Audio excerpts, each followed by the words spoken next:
Welcome to 3D Printing for Gaming. I'm one of your hosts, Jefferson J. Thacker, also known as Param, and I'm joined by Christian Sowers, also known as Seventh Mastery. Oh, Kristen, I am glad for this week. This week, basically, I think my stress levels of all the work and massive, gigantic projects and globetrotting and releasing a new edition of our game and, It's behind you humongous now? amount of things all at once just boiled over. Oh, And it's not that I have less work to do, but like a little bubble popped of my give a crap. And so all the stress has melted away that is not what I was in- expecting, but I into a do understand the into a situation. bubbling happy brook of depression. Oh, So but that does mean that instead of stress, I've allowed my mind to go back to fun things good, like planning good. 3D printing projects and painting up cool things just because I want them. I had a And similar but unrelated experience with yes. this weekend's Dungeons and Dragons games. Ooh. I was all prepped up. I got Mhm. the eye monster minis that we were talking about last week Right. with White Wolf Tavern. I printed up a bunch of them. I was all getting ready to like panic paint them, do a little slap chop on them. Everything was going great. Right. And the person that I had planned the session around canceled. Oh no. So it was an opportunity instead to go back and look at old projects that I had Ooh. already kind of got halfway there and be Mhm. like, okay, where does this match one of the remaining characters? And so I put together a whole night in like an hour and 15 minutes, a whole adventure just about a tournament thing. It was totally Tournament that arc. tournament arc. I was going to say it was totally the anime tournament arc. Tournament and arc. and unfortunately probably could have been like 3 or 4 games, but the way that is a pickup game that we run to fill when another game cancels anyway, so it was like a cancel of a cancel of a cancel. No. But I mean, yeah, like, I get it. There is a sort of like cathartic release that happens when plans get canceled and you realize that some of these stress and expectations fade away and you feel mhm. I feel guilty about it sometimes, but man, sometimes I just need the dub.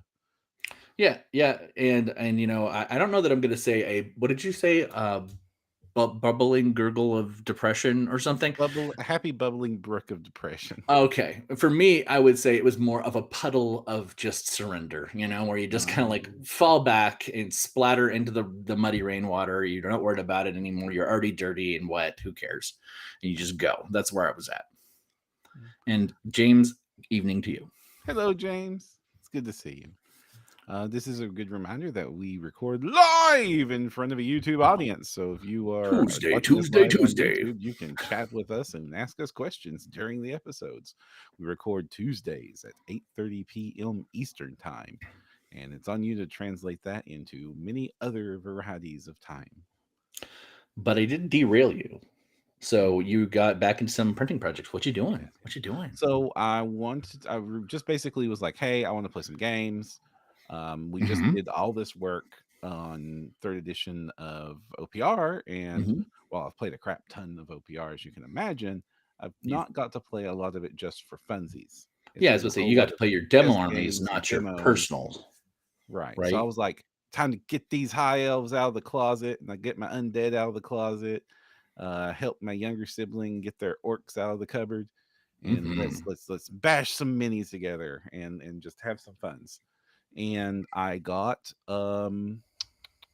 ended up so I basically built some fun lists and like, hey, I want to do this, but then I'm like, I need some pieces. I need some pieces to these armies now, things that I don't have because the game has changed and my strategies have changed, and also some miniatures fell off shelves into The shattery worst. tiny pieces. Yes, yes. This is sadness. So they needed replacements. I needed so like right now, my high elf list army was basically made for Kings of War when I Yeah, was real heavy into Kings of War.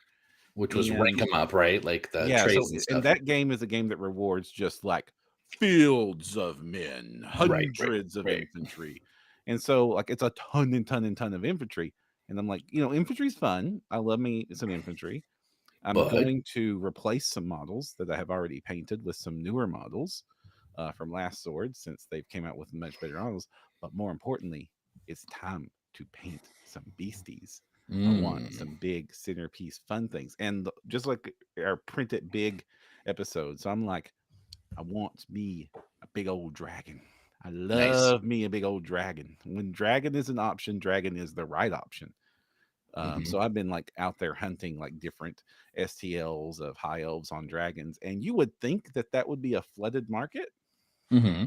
especially with the success of Total War and Emmerich becoming a popular character again, the Dragon Prince Emmerich, who was like Mm-hmm. the meme character for Total War, especially with Total War 3 has come out, and one of the playable characters is a female lady dragon that turns into a female lady person.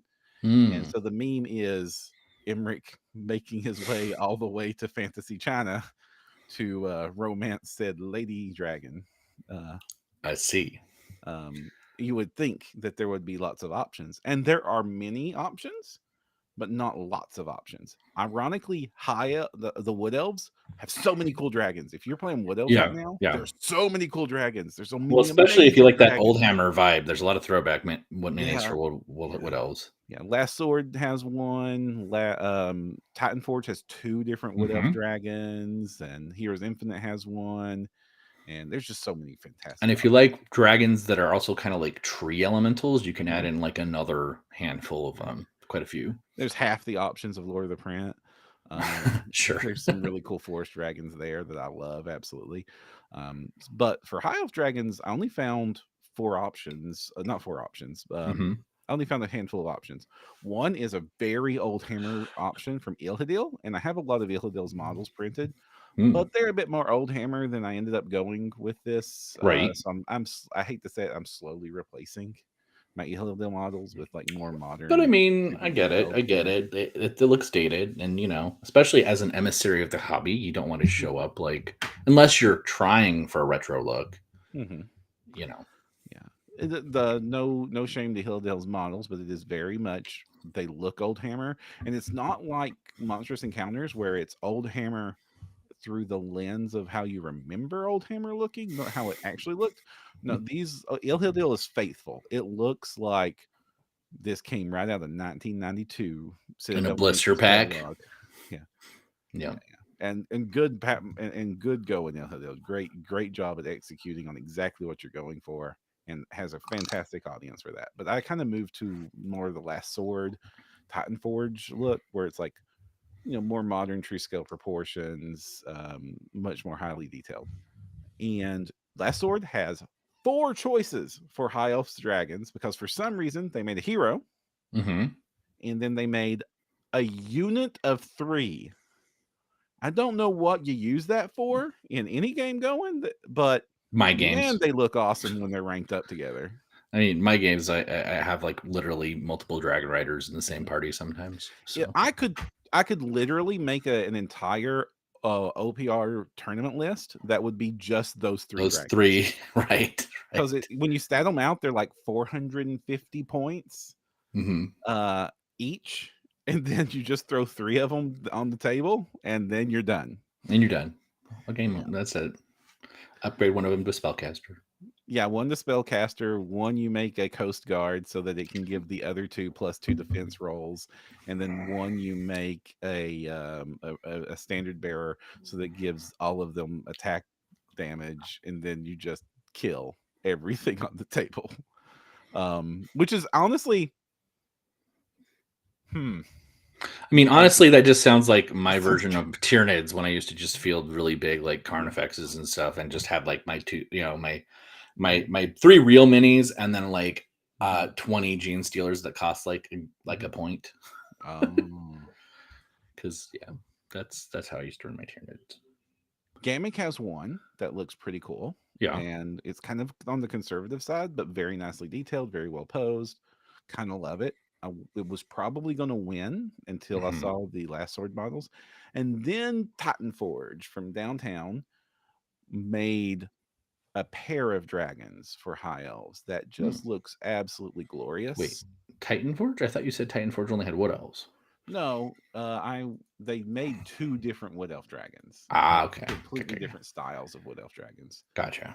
But then, like I said, then Titan Forge, which is teamed up with the Ninth Age of all things. Really cool that they teamed up with Ninth Age is this indie game, kind of reimagining, basically a continuation of Warhammer Fantasy Battles, which ended at Hmm. 8th edition, Yep. and then they killed it. And so Yep. a group of fans got together to make the Ninth Age, which continues the game with the copyright written off. And Hmm. it's fairly big in Europe. Actually, it's not so big in the States, and it's very faithful.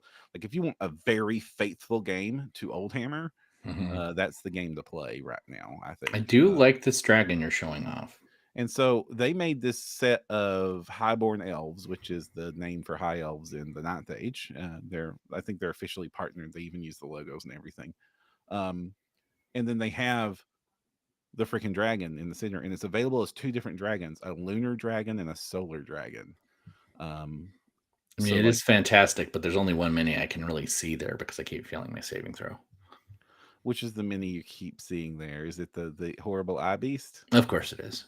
Yeah. Yeah. So this set also came. So what Titan Forge does is they're really cool. They have, for those of you not familiar, they release a war game section and Uh-huh. then an RPG section, and you get both for the same You get subscription. both, and it's amazing. Yeah. Yeah, and either one of them could honestly carry the $10 subscription by itself, Absolutely. easy. Absolutely. And Just often they will just look syncing at the that two good boy. together so that the RPG section can serve as hero units for the war game section if you want to. Like this one came with like a high elf wizard, a female high elf wizard that could totally go in with the rest of the The army. Yeah. elves. Yeah. Yeah. And then like just like the coolest little female kobold bard just rocking a get fiddle. Yeah. Yeah. I dig it, but I, of course, I'm just looking at my little I boy, could my not little. tell you how many people work at Titan Forge, Blasted Camouflage. I would imagine. Actually, I can't say because I actually know the answer and I'm not supposed to say. So I can't Okay. say. I can't Well, I comment on mean, that. the other thing to consider with all Mhm, gaming companies, and this is many companies, and mhm, this is RPG companies, mhm. there are business people who are part of the company, and then there are freelancers, and that creates a highly volatile and variable roster. You can have companies that are just three core business people, one core business person. We know tons of the mini companies that are on my mini factory are just a single person, Mhm. and then there are people who have dozens of people, and there are people who have dozens of freelancers, and really even some of these companies change from month to month, like what they are. So I If don't know you that we could give an answer that would actually be accurate anyway. if you go back to the interview we did with Titan Forge last year, Hmm. you will find that the answer they gave at the time was Hmm. Oh, many people. Um, yes, I do recall that there was a decent amount yeah, of folks. so a bunch of people. But what I like about this one is the dragon is available with multiple options to build it. So like it can be built as a solar dragon or a lunar dragon. They look very Hmm. different. So if I had two of them on the table, they would look very different. It's available with and without saddle. It Yep. has a rider that is not permanently bound to that saddle. Hmm. Um, and also they have a not techless model that comes with this set that is available. So I if I can't. wanted to recreate the techless pose of the actual official techless model, I could put this dragon and then I could take that cape and glue it to the edge of the wing so that he's just literally hovering next to the dragon and it would look absolutely badass. And I'm kind of thinking I might want to do that. The downside to this particular dragon is Hmm. it's a monster. It is a humongous beastie I'm that hearing I do feature, not not know bug. where to store it. If I were to print it, it would have to have permanent shelf presence and it would probably deserve it. Yeah, I mean, again, like if you can print it and you want it, then this Mhm, is not as big an issue to me. But I also understand that there's some reality behind the situation. mhm. I would basically behind me, you might see like a big old dragon statue. It would have to replace that dragon statue and become the new dragon statue. It would also be a way that my airbrush got to work out because oh boy, is this a mini that's just begging for an airbrush. And speaking of which, there's a fantastic Goobertown video that I think a lot of miniature painters should look at called maybe you need an airbrush because like the meta in the space of painting tutorials is always to say every time they use an airbrush, they have to go, and you don't need an airbrush, because for a long time, basically anytime a painter used an airbrush in a video, you would just get like hundreds of comments of people and like, I saw the airbrush and I stopped watching because who can afford an airbrush, or why would I Right. don't want an airbrush. And so the meme was, you don't need an airbrush would be like this third line of every tutorial video the second they touched one to do like their priming or to put the zenithal out. And then Right. Goobertown did a really great video that I recommend everybody watching called Maybe You Need an Airbrush, because it like talks about like they're not as expensive as you think they are, and they can do incredible work. And while you can do all sorts of things with a brush, everything you do with an airbrush, you can do with a brush given enough time. Hmm. Um, those are orders of magnitude larger amounts of time. Yeah, I would say if you're not like, okay, I will defend the old school, less interested in airbrush on small minis. I Mm-hmm. would say on small minis, especially if you're slab chopping, table ready, you can compete with an airbrush. But as soon as you get onto a big mini, I would say at large, you start to get questionable. At huge, you're definitely in airbrush territory, or really creative Mm-hmm. rattle can priming shenanigans. And you'll never get the same results you get with your airbrush on a big mini and I, in the same time. I crack my airbrush out for a few reasons. One is if I'm prepping and I want like a really crisp, glorious zenithal, I'll crack it out to do the zenithal highlighting. Mm-hmm. Um, or if I am like doing a ton of models that are going to be monochrome, like or have Sure. like Space Marines kind of painting, or like a uniform that's like going to be majorly one color, or if I'm going to put out a ton of primarily metallic models, like suits Yep. of armor, like the Stormcast Eternals that I painted for my younger sibling. I pulled the airbrush out to put paint to basically the base coat, the primer, then silver. All those models are very silver and Mm-hmm. highlighted with the airbrush because that's just the best way to do that particular thing. Yeah. But for most infantry, they don't get an airbrush ever. Even though I have one here, super convenient. Anytime I can want it, I can just snap it out and clean it in 2 seconds. It's not even a problem. Like I only crack it out for certain things. But the second I touch a big old critter like this, airbrush coming out. Or often, you know what gets the most use? When I'm Mm. painting terrain. Oh, Terrain, interesting. I mean, um, I've done it. I've done it for sure. super useful for the airbrush for like when I'm doing, but just because it's just so much easier to get like humongous patches of transition colors out super easy with an airbrush. One of the things I do love for terrain work with Mhm. airbrushes is when you're doing like aging effects or creeping up mold on corner pieces and stuff. That is perfect. You know, you get that little teeny, you know, Mhm. just very subtle creep, and you can control it. Um, I just barely got a hand trigger one that I've been playing with, and I'm much happier with it. I don't know what it is about the little top trigger. Mhm. It is arcane, and it Mhm. strikes me as like, Oh, so you're a pistol grip fan. yeah, I definitely like the pistol grip way better. Don Juan Don has said, "I'm actually airbrushing terrain right now while listening." Hey, there you go. I'm not. Yeah, and like I don't do a lot of time. Like the one other time I used an airbrush a lot was towards the end of the zombies, like doing You that got really underglow good at effect. that. Yeah, So 90% of that undead army, all of that was done with dry brushing. but you did the underglows with the. No, with dry brushing. Oh, okay. I thought you Yeah. did most of it, the underglow with the But towards airbrush. the end, about zombie 37 out of 50, I was like, let's see if the airbrush can speed this up. Yeah. And the answer is not really. With minis, they're small. It's like because you have to be controlled. I agree that it's not super, not a Well, ton more. what ended up happening is the airbrush put the glow on it really good, but then I had to come back and wash it Mm, because the dry brush version left the shadows dark. Gotcha. But the airbrush And was so just the kind of airbrush going there just and doing everything. pounces it, and so I had to come back in Yep. with Nuln Oil just to get my crevices back. And either one of those two things, I think honestly the airbrush version is probably the easier of the two, but Mhm. it didn't save me any time, and I was Yeah. trying to save time on those dang zombies because oh my god, so many zombies. I will say I had pretty good results with airbrushing my I Mhm. can't believe it's not Night Gaunt's Mhm. army. That was both with Rattlecan and airbrushing, just super fast. But the other thing I would use it for, and specifically what you're doing, is on Dragon Wings. The wing Mhm. gradients airbrushes just are so sweet.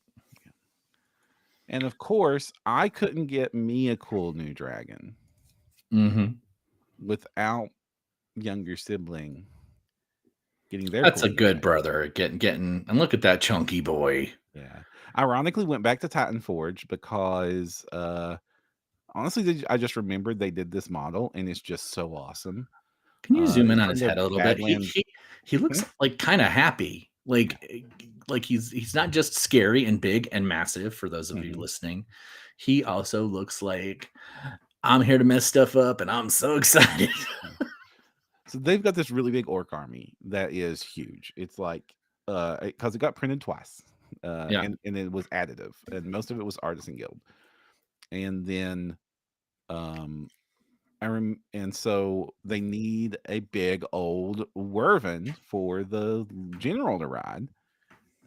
And I remembered this model from Titanforge just from their Badlands Orc set, Hmm. and it is humongously massive and chonky and lovely and very happy big old dragon. It's not quite. How do you say the name of the chonk dragon from the D&D movie? Thumbershod, Yeah, it's yeah, Thumbershod, I think. I it's don't know. not quite Thimbershod, but it is pleasantly beefy. I have heard Um, another pronunciation we will not use on air. and I'm printing it right now on my Saturn, Hmm. and I love my little Saturn. You know I love my Saturn. Yes. It all fit on You're one not build so plate. little, Saturn. Go on. It all fit on one build plate, and it will Yep. be done in 7 hours. And this thing's wings are humongously tall on that. It's like it's gonna be like 2,700 layers to print, Yeah. and it's gonna be done with that in 7 hours. And so I'm Nice. just like, oh my gosh, I love you, little Saturn. You were such a lovely printer. I'm so glad I did the upgrade. It's on the dockets for next year, but it's got a while to Mhm. till I do that. Um, Speaking of which, I went through a big purge. I think I told you this. I dropped off Yeah, a you whole told me you bunch. purged. Yeah, like And over by that I half. mean all your family is safe. Yes, my family is safe. I did a Patreon tribes winnow down, Mhm. and over half of the subs I had that weren't annuals because I'm not counting annuals. To me, that's a hey, I have a little extra this month. I'm going to buy an annual and just have that kind of like floating there, like the Death Star, and just giving me awesome Mhm. blasts every so often. But I'd unsubbed from Titanforge actually. I felt bad.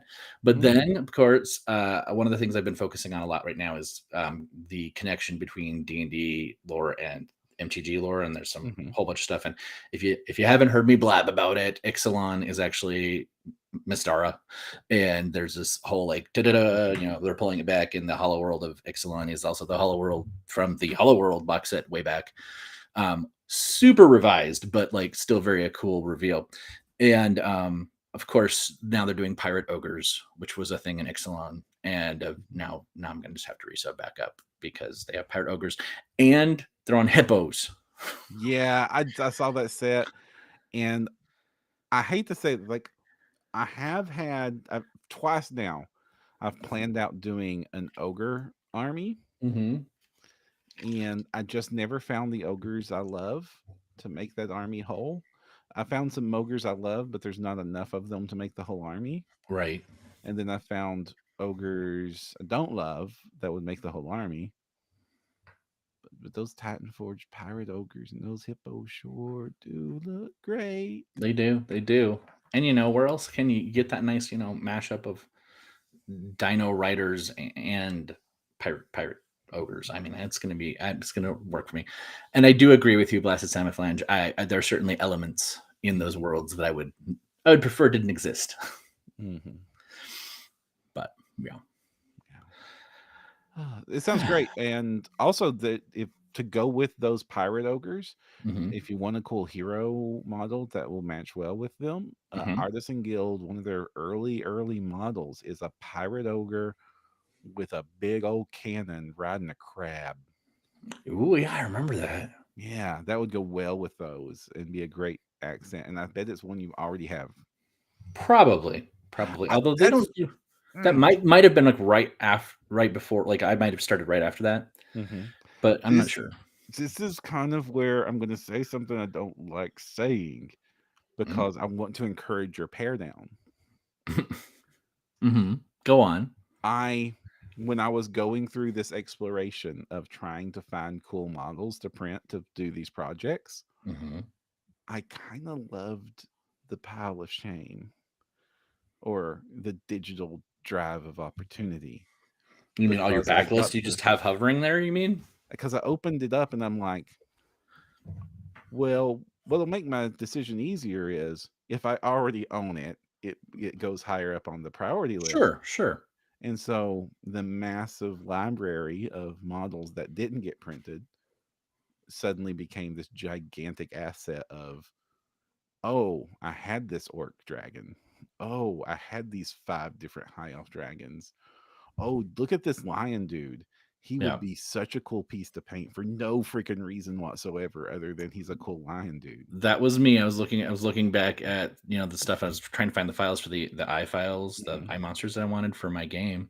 mhm. And I saw that I also have the Creature Caster release from last month. And I don't know if you remember or if you saw what it was, but it is Lust Demons that are some of Ooh. the coolest Lust Demon sculpts I I have haven't ever seen it. You'll have seen. to share these with me and let me see them because I Oh, need and to. I had this like whole moment where I was just about like suddenly making additions to my old chaos OPR list, Mhm. demon, whatever. But there were Oh. less demon models. They're just so gorgeous, so amazing. Mm. And then of course that made me start opening some Kickstarter stuff that I had backed, Mhm. and it just so much stuff. Yeah. I mean, having the now I don't recommend just willfully subscribing to everything just cause and don't let FOMO rule you. Yes, because But it will rule you if you let it, and I but fight even if this you every month. even if you follow my guideline, I stick by my recommendation and guideline. If you will print 2 models from this set, it's worth the $10. And will print here. You have to use that will print because Right. if you would want to print, then you still just go right back with that roll. Yeah. If you will use 2 models out of this set, it was worth the effort. And then Yeah, everything else is a bonus.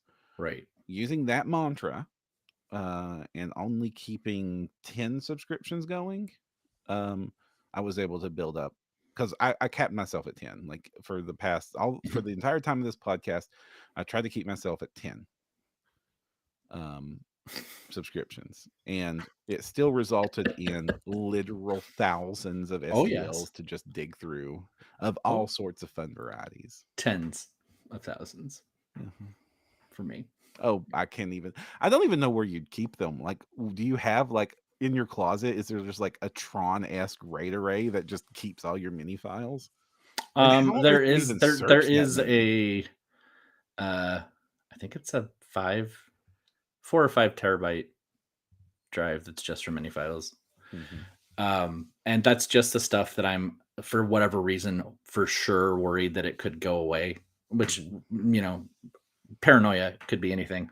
But I mean, it kind of is leading me into a couple of our news topics with that paranoia, though. yeah. But like as the last word on it, honestly, how I search, Mhm. I go to my mini factory and search and I like, do do the I same do thing I already too. own this? I do the exact same thing. Absolutely. Yeah. I mean, Oh.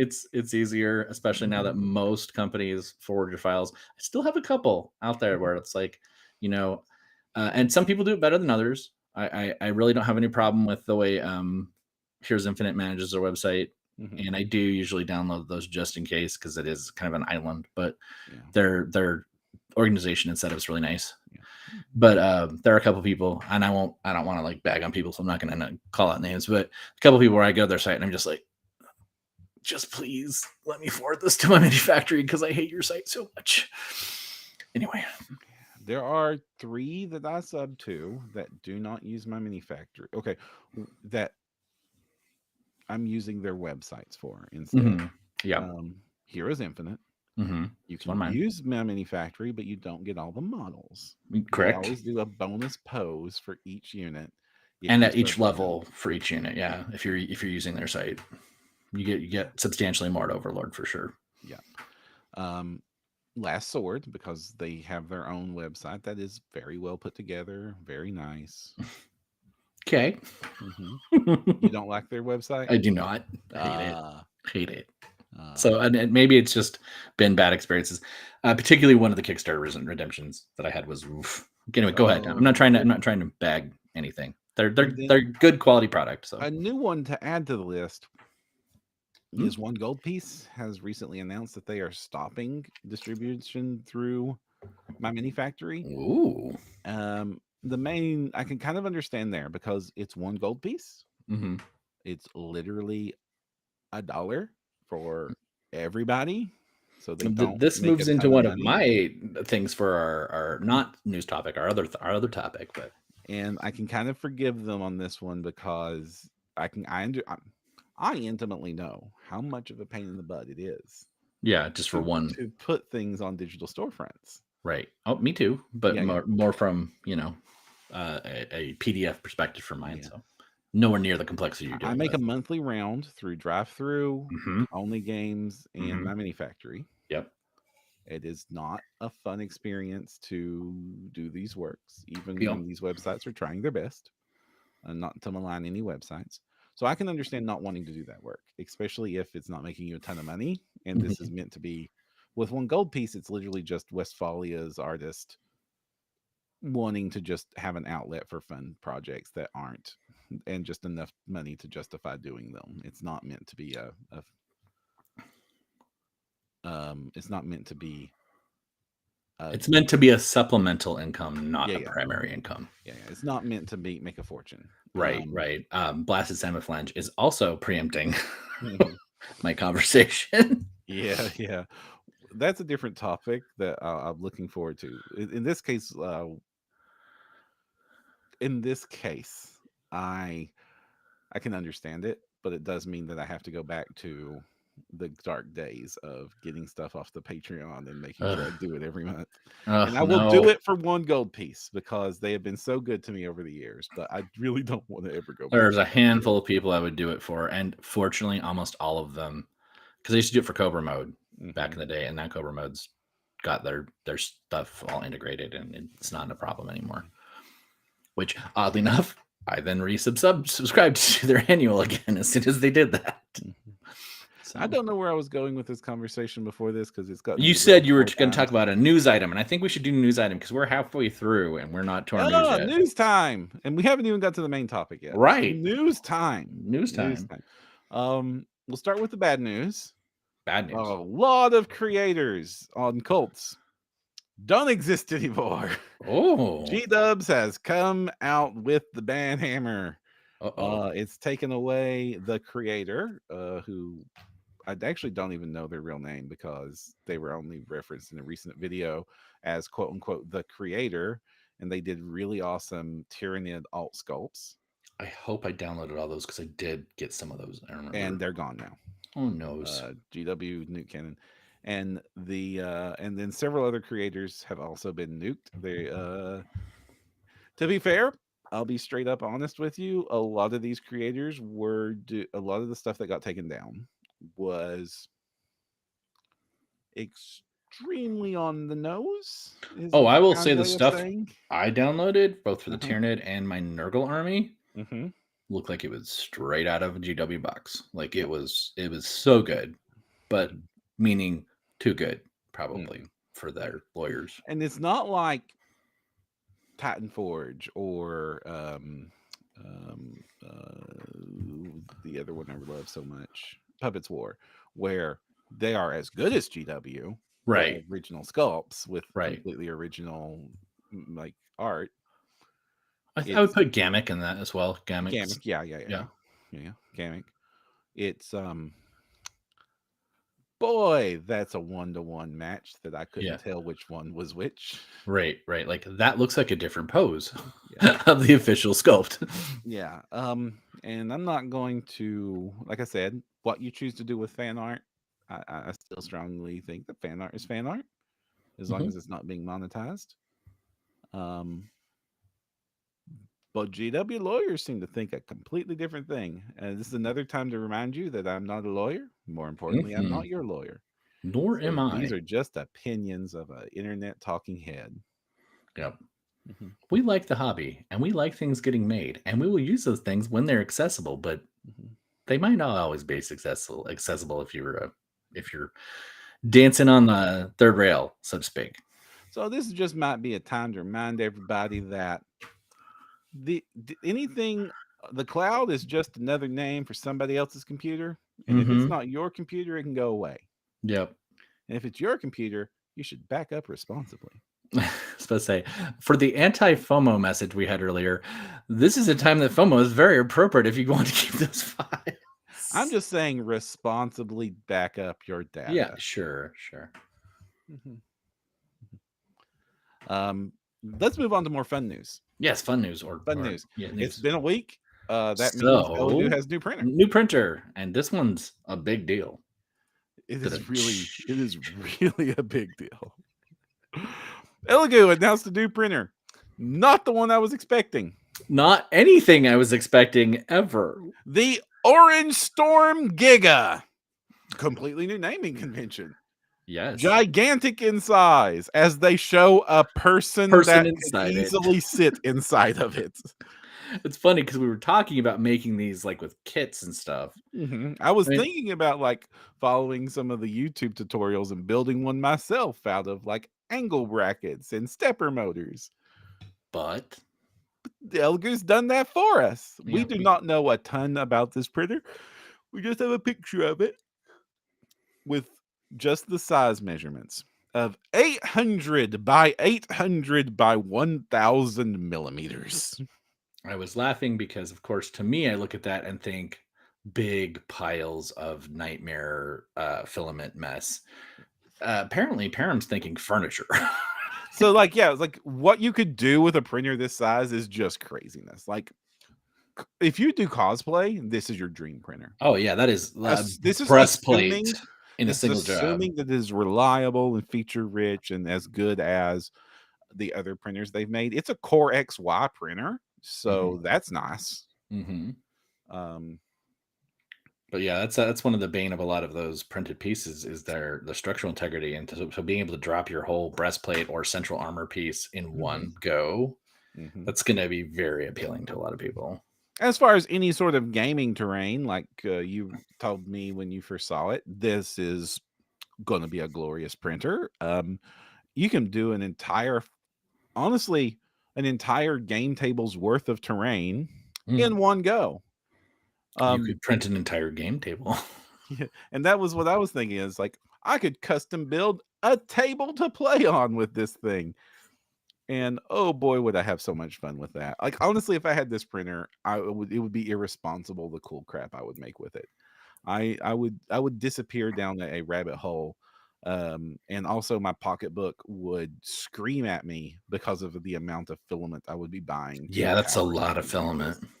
Like Eligo has announced that they're starting to release 5 kilogram drums of filament instead of the usual 1 kilogram drum. And it's easy to see why someone might want that. And you still need to change it 3 times during the print job. I know, right? You could print, like you could literally print a chair to sit in this thing. Yeah.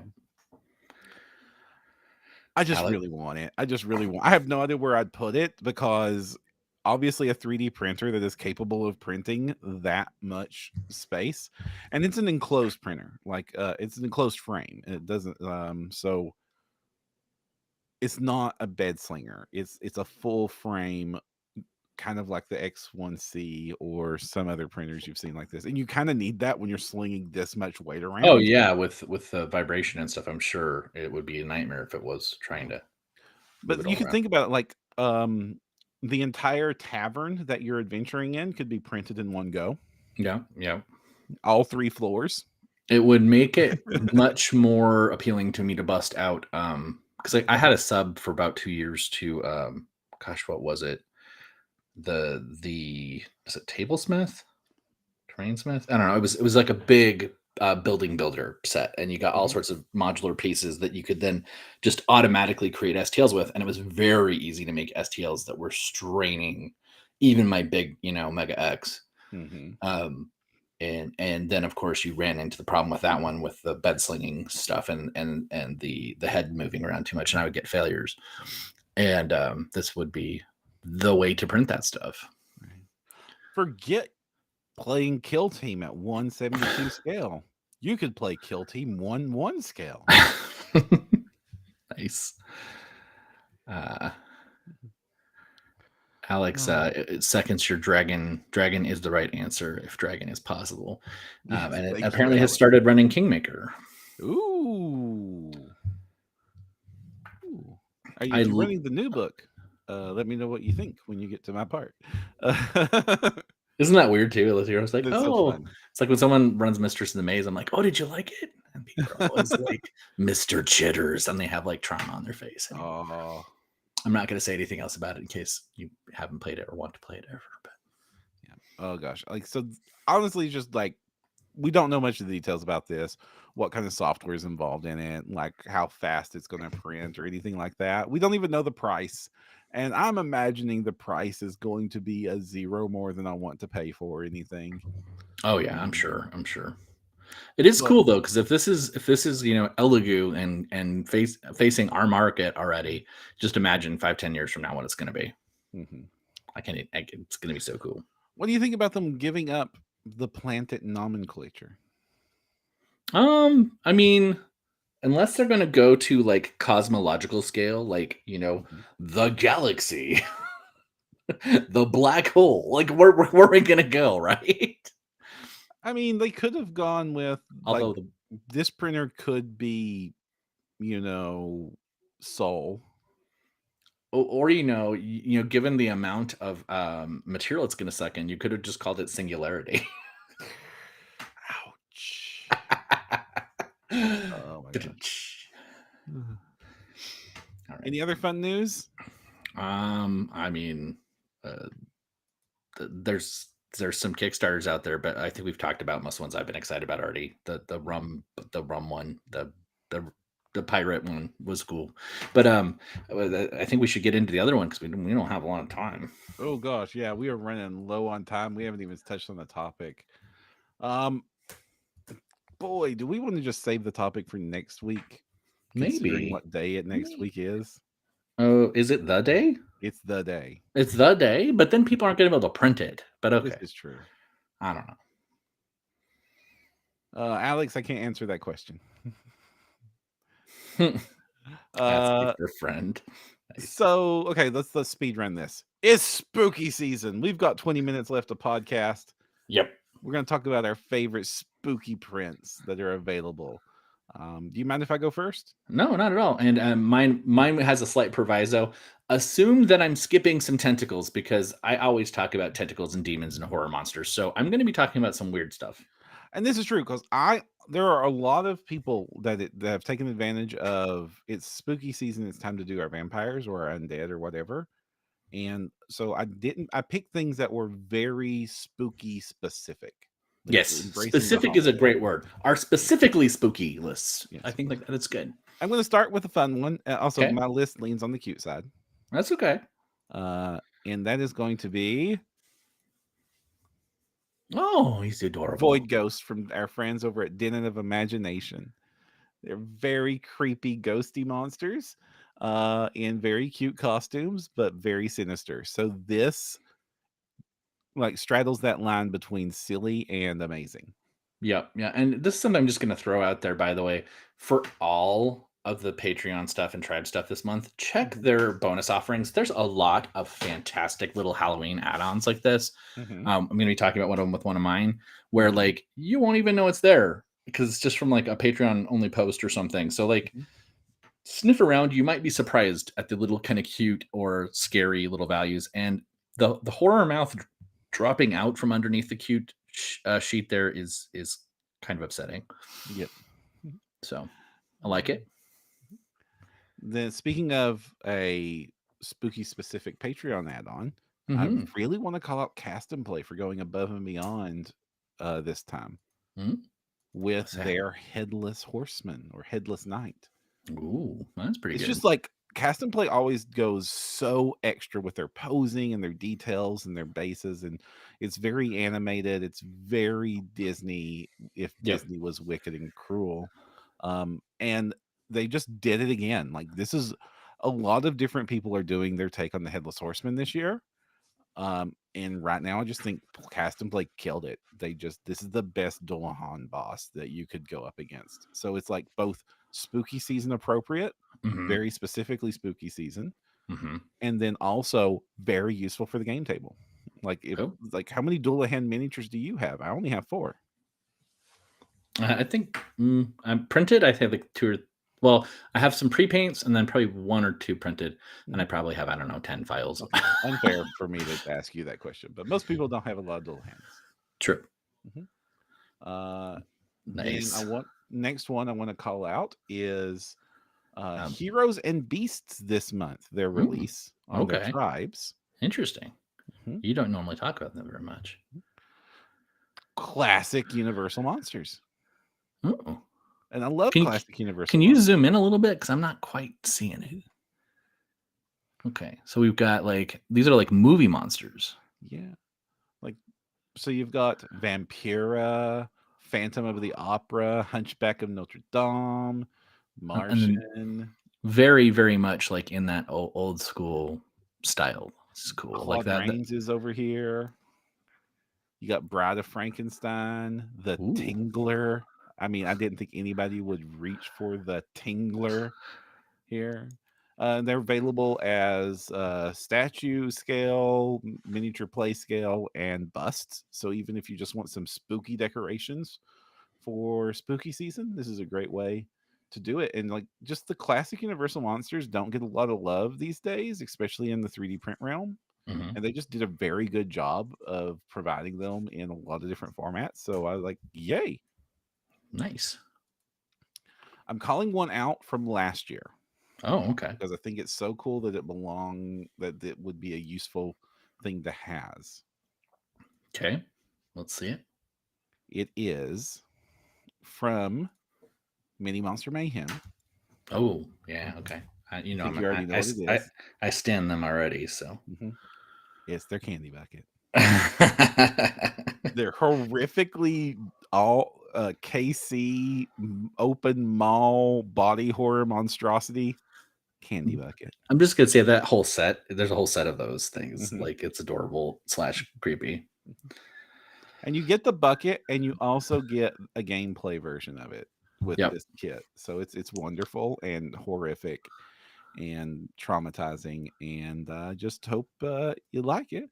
I'm also going to give a shout out. This is just a shout out to, because we already kind of talked about it. Dragon Trappers Lodge for this is like, if you want spooky minis, they are the place to be right now. It is a pile. Speaking of which, someone did solve their scavenger hunt already. Oh yeah, I saw that this morning. That was great. I was worried that it wasn't going to happen because honestly, because the first couple clues, I was like, I had no idea. I was like, that's something to do with a cave, is what as far as I got. But yeah. And the reason I'm shouting them out, we talked to them last episode, so you can listen, not last 2 episodes ago, so you can go back and listen to that. But basically, if you sub this month, you get all of their past Halloween sets and their new one. So it's just like a lot of Halloween spookiness for a very little amount of money. So just like, they just got the value. Plus, also, they're really good pieces. Yeah. And this month's version has the Scooby Gang and the Addams Family. I think it just has Gomez. I don't think it has the rest yet, does it? I thought Morticia was hanging out of here. Oh, maybe. Somewhere. I also just would say, again, totally worth it just for the dragons or the Mimic Knights. You would pay that much for it, and you're getting all that extra stuff. So it's absurd. And a shout out also to our Goon Master, who has lumpkins. If you want some gourd leshies or just some very cute pumpkins, I think they did. There's a lot of people doing very cute pumpkin figures right now, pumpkin people and gourd leshies. I just think Goon Masters did the best ones, so that's why they're on my list. And I have one other Halloween thing to shout out to, which is a project that I was up to this weekend. Was flexing my 3D printing muscles with a friend who was flexing their 3D printing and engineering muscles. We got together. My friend Chris, he's part of our gaming group, had wanted to print a Jackolantern that he was going to put a Raspberry Pi and a motion sensor into, so that when you passed in front of it, it would do various things that you can do when you put a computer inside a pumpkin. As so you it's do. got, and so he needed some help doing some custom. Like he got a pumpkin file off Thingiverse and scaled it up and hollowed it out and like installed the mounting points for all the hardware like pre-installed in the sculpting phase. And then I got in there with my got my artistic flex out and started like carving out the face and the eyes and smoothing everything out and making it all look really polished. And then he printed it on his Neptune. And we met up with his house for the weekend and I helped him paint it, showed him how to do like different painting techniques and masking things off and using spray paint and then hobby paint and all that jazz. And we put it all together and then he put all the engineering guts into it. And it turned out fairly nice. Cool. He's going to enter it into a pumpkin carving contest. I think that's kind of cheating. Wow, that's interesting. And What's it's the boogeyman? kind of pretty As cool. a matter of fact, it was. Nice. And, yeah. That's cool. I like it. So it's not gaming related, but it was really fun to like flex that aspect of 3D printing. Oh, whatever. It could totally be like the mayor of Halloween Town's house. Just put a it's like a foot big. Yeah, you He just had to put, print like, it in little- sections, and he used embedded magnets so that it just like attaches itself together. See, even better. Now it's modular. You could totally like you could just put a pumpkin facade on the great fortress of Halloween Town. Yeah, so it's cool. So what do you got? What do you got? I'm kind of in a similar vein. I really tried to pull up some stuff that I thought was unusual. For instance, I'm not a big bust person, right? But Mia K did a Kickstarter, and it is steampunk themed, but it's also got a very strong mad scientist vibe, and it has a Warforged gunslinger model in it that is possibly the coolest like take on a Warforged, like in the steampunk. Like it's such a specific mini that I was just like, this right there, like I would actually consider printing the bust and painting it. He's very articulated, very much got a little tiny Day of the Dead energy. He's right there on the left of that image. Big old like crazy hat, and he's just like so specifically the energy, and you could totally use it for like a villain, like a cool creepy Warforged villain. Although I have a feeling that's going to mostly end up PC characters minis. And this also has a whole bunch of steampunk mad scientist stuff. So if you're doing a mad scientist Halloween one shot, this little Kickstarter is probably something you might want to look at. I know this one is going to probably be a next year project because it's a Kickstarter, but it was unusual enough that it jumped out at me enough. Like it's got like, the mad scientist with a big tank on his back and steampunk wing guy and giant mecha horses, and that fox is so cool. Robo Fox is cool, and it has the goodest boy, multiple pose, steampunk tech dog. If you have a steel defender artificer, for instance, he protect, he attack. He's super duper cute, but again, mostly just sold for that one bust to me. Like I was like, that is so neat. And just a good flavorful little offering that I don't think a lot of people would have seen because it's not like main lane for me, but her stuff's really fun. So that was my first one. Second one is very much a typical me stand, but it is very unusual offering. Battle Yak's stuff this month, the Twilight Calliope. Twilight Calliope. I think I sent you the link there. It is a collection of like weird carnival clown monster things. I don't even know how to describe them. They're like jester clowns, Like imagine is it Zon, the two from Final Fantasy 9, Zon and I forget the other one's name, but they're like two little creepy gestures.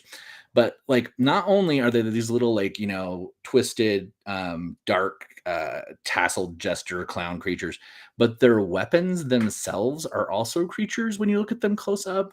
And it was such an unusual touch on the minis, that their like swords and their knives all have like teeth of their own, and like it's the details where it gets creepy, and it's very much not my normal jam, but it felt very on brand for like a cool Halloween set. Yeah, I mean, I love Battle Yak stuff. They always do like really flavorful options. So Yeah. And also, if you are on a Necron proxy player, next month he's updating his Null set, which is his Necrons. There it is. Okay, yeah. Like look at that centerpiece too. Just zoom in on that boy, that the ringmaster thing or whatever it is. it's And already like nightmare fuel, my dude. he has a big giant gummy toothy mouth full of little things with little things crawling out of it. Like it's just this is like a Tim Burton yes, like circus. Tim Burton circus, and then the little weapons themselves, as you zoom in, have like little teeth and stuff in the weapons. The jesters have axes that have mouths on them. Yes. And it was such an unusual set, especially because Battleyak's been doing much more, I don't want to say like proxyable releases, but it kind of felt like the last couple have been more in that, you know, line of like, oh, I'm going to use this for this, or this will be really good for a D&D, whatever. This to me felt just so its own thing. And there's enough minis, and it's a modular kit again, where you could build a whole army of these Twilight Calliope jester clown monster things and creep people out for forever. Let's see, popping off from there. I had not seen this creator. This is and this is what I was talking about earlier with the single mini release. This is not a $1 tribe, but I think it's like a $3 or $4 Novak Dawn. Single the link. it's the third one in the list there. The first three are kind of all grouped together. It looks like it's all just me a case Kickstarter, but it's the third link in the list. Anyway, it is this month's release is like he's Lord Dracomir or Drahomir, big huge skeleton guy, super creepy. Yeah, there you go. Mm-hmm. Big dude, has a bust size as well. And this is just a single mini every month. That's the whole thing. I found this a little too late. It has one of the coolest necromancers from 2 months ago. She's such an awesome mini. You should go look at her. But this is where I think it's interesting. Like you were kind of saying the $1, you know, Patreon tribe thing. And I think it's probably something I have to dive into on another show because of time constraints today. But like, to me, this is sort of thing like if this is the quality and the thing I'm getting, this is like a hero character for an undead army every month, basically, right? Mm-hmm. And I think it's worth it. But at the same time, I have been seeing this new trend, especially on Patreon, mm-hmm. when you cancel your sub and they put you in a free mode. Yeah. And that, okay. I can't imagine that's great for creators, and it's super annoying to me. But again, we're gonna have to talk about it later. But at the same time, there's that FOMO moment where you don't really want to lose visibility, right? So you don't. And I'm sure that's creating all sorts of. We actually had a creator a couple months ago saying that it looked like they had like way more people now than they do, and they were kind of mad about it. So anyway, last couple. Clay Cyanide has Mortis Bane, I think is what it's called. It is let's see. Big, huge. It's going to be a 3-act set of undead. So to me, it's a really solid, cool, like bone armor undead looking thing. Some unusual themes in the minis creations, but this is one of those sets that has a sleeper Halloween set in it. That's what I wanted to point out. It also gives you like a pumpkin lord and some witches that are they're not visible anywhere. So if you already want this kind of setup, it's got Undead Stormcast. Yes, basically. And he's doing a three army or 3 release army of them. They're super cool looking. It's even got the Star Dragon as a very creepy, horrific monster dragon. Yep. And it's got terrain. So like it looks like a really fun little setup. And like I said, it's 1 of 3. Super neat. And lots of hero minis that you could totally use for D&D or whatever. But it's obviously going to be a full army setup.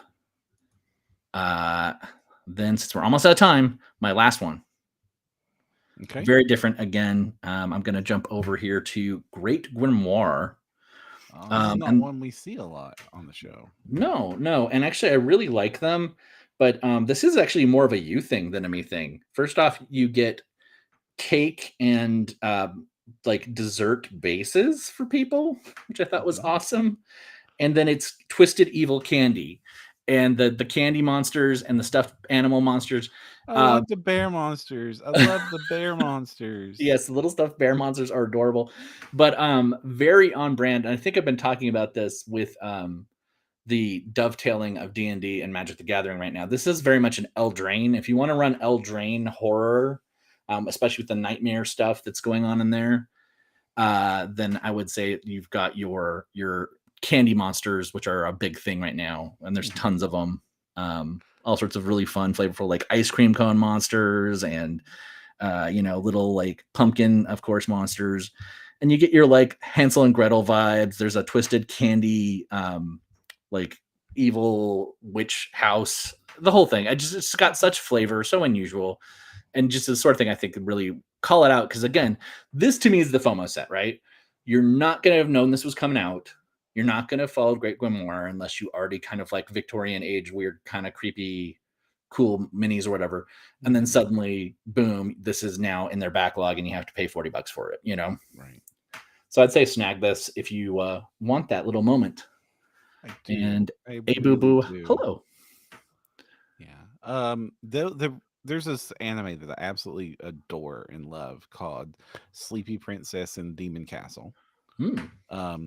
And it's the basic premise is it's a comedy anime where the demon lord, in order to assert the rights of all demon kind, kidnaps the princess from the kingdom of light, as you do, but he feels really bad about it, so he's trying to do all he can to basically pamper her while she's kidnapped, while like putting on these like overly dramatic stage battles for the like he's basically waiting for the heroes to come rescue her, and they're putting on like just setting up all these stage battles and choreographing. Okay, then my sidekick is going my minions are going to come out from stage right, and then like the hero's going to like he's planning all this while she sneaks out of her cell and then causes all sorts of chaos, and it's super wholesome and funny, and it's just like a glorious show. But one of the things that she does very frequently is she bribes the little teddy bear demons that haunt the castle, and these little monsters look like the teddy demons. Nice. And I very much want my own slew of teddy demons to pamper and cuddle and keep around. Alric just got in and said, "Where are those figures from?" They're Great Grimoire. Is the Triber Patreon, and a fantastic creator, by the way. I think this wins. I think this one set here wins Halloween this year. It might. It's one of the more unique ones for sure. For sure. For if you want value for money, Dragon Trappers. For sure. If you want the most unique, fun thing we've seen this season, Great Grimoire. Yeah. Candy Crime Set is what it's called. This is glorious. I love it. I love it. Okay, and we are now way over time. Yep. So we are going to have to cut this episode short now. If you want to find more and listen to more about our podcast, you can do so over at printyourgames.com. You can also find us on all the socials or over on YouTube. We appreciate it if you like, comment, subscribe, and all that fun stuff to help boost the algorithm, or give us actually the absolute best thing you can do is give us a review on Spotify or iTunes, because that helps boost us up and let them know that people care. The audience has grown quite a bit, and we appreciate every single one of you listening to us. We would love some reviews. That would just really help us reach more people. And that's the in lieu of us starting a Patreon, that's the best way to support the show. Yep. And if you're really bored, you can follow me on TikTok, same name. You should totally follow Christian on TikTok. It's worth it. All right. Well, Well, any until next last time, moment? Okay. Until next time, I'm Jefferson J. Thacker, also known as Param. I'm Kristen Sards, also known as Seventh Mastery, and don't forget to use your screen protector.